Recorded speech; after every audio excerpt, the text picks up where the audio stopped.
Well, hi, music people. Ken Wood here. How are things going? I wanted to do our video e-blast this week and run you through a little bit of a training session for those of you interested. So, in case you hadn't heard, maybe been under a rock up until this point, we are about to start live services this weekend.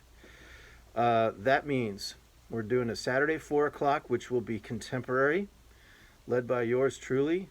And then we have the 6 o'clock traditional service.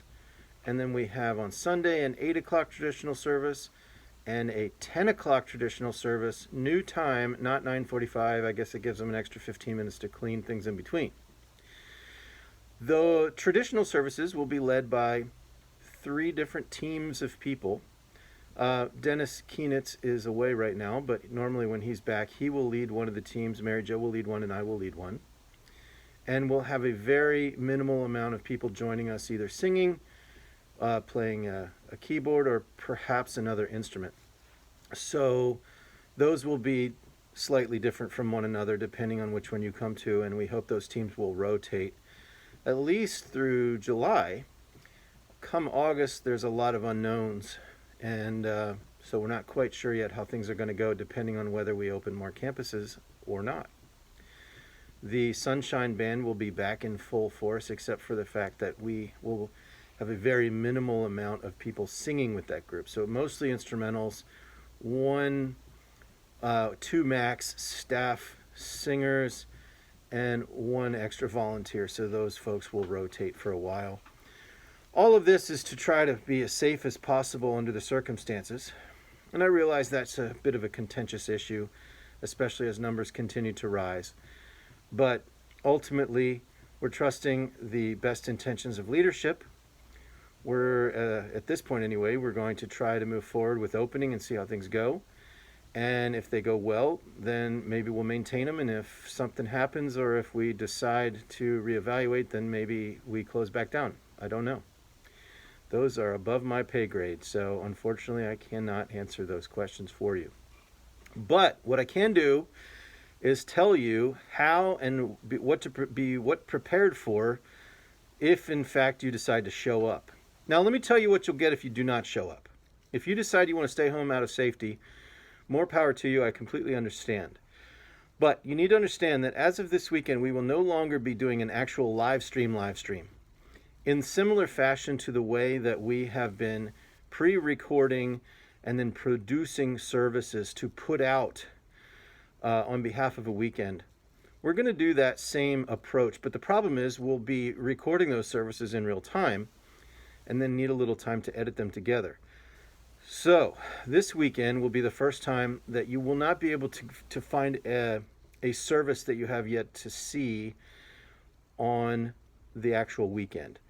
So at 4 o'clock, we'll be recording the Sunshine service, and then we're going to take the best moments of the other 3 traditionals, and then we will edit that down into 2 service broadcasts that will go out likely the following Monday afternoon. So that's probably, a 24 to 48 hour turnaround so that we can get you that material in the best possible quality as we can under the circumstances. Couple of things you need to know about why that's important. If you stay home and watch those there, you will get lyrics underneath the music portions that you can sing along with at home. The process that it takes to do that is not one that we can actually do in real time here at church under the way that we're trying to do it now. They call it lower thirds, basically written at the bottom of the screen while you watch the actual people. So if you come to church, and because, quite frankly, we're trying to discourage people from singing along anyway, there will be no lyrics up at all. We will show footage of the service in real time. So you can watch the band, you can watch the pastors, and you will also be able to see them. Oh, my light just went off. You will also be able to see them on the live theater, folks. You will also be able to see them on, there we go, on the screen is what I'm trying to say. And then later on down the line, when we put that out on the internet, then you'll get some words. So the idea is We're going to let you speak along with some stuff when you're here live, but you're not going to get to sing along with anything. Hence the, minimal amount of volunteers. So, let's say you want to come to church. What do you expect? Well, you need to have a mask like this one here or something else. This is a KN95. That is the style that I'm going to have all of the people helping out in the music department wear. And then you will get your temperature taken and all those other things that the ushers and greeters are going to help you do. You don't get to pick your seat. And in order to get in at all, you need to have a ticket. So I was going to walk you through how to do that, see how easy it is. So here we are at my computer screen. Hopefully you can see that. I'm going to type in hope2all.org. As you can see right there. Boom. Okay, so here's our website. We're going to scroll down.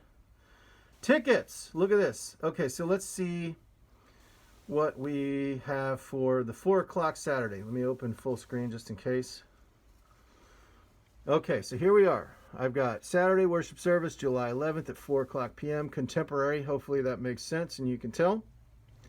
Free, obviously. What we do, it says due to social distancing, seating is limited. It says all the things that you can expect that I just mentioned. And then here we go, we register. Click that button. General admission free. Says 59 seats remaining. So if this is your thing, then you want to make sure you jump on that before those 59 seats are gone. You tell them how many you want, 1 or 2, and then you register. Boom. And that's what you do. Okay? Pretty self-explanatory, I hope, but I wanted to make sure I walked you through that. That is going to be necessary. If you are a spouse of somebody who is going to be participating in the service on one of the music teams, or I guess even a volunteer team like ushers or whatever, and you plan on coming to church with your spouse, you need to have a ticket. I believe that anyone volunteering does not need one, but I'm not sure, so you would have to talk to the other volunteer coordinator, whether that's Jimmy and the AV, Mary and Ed John on behalf of ushers, or anybody else. And as always, if this is just too complicated or your phone decides not to work and do things the way that I made it seem, you may call the office. But hopefully this will be okay for you to try to figure out and do a little automated version, because it's really not that complicated and it does help out the office if you're able to do that on your own. So just wanted to tell you all that. I know this was kind of long-winded. Sorry about the lights going off. But once again, love you all, praying for you, and hope to see you soon. Peace out.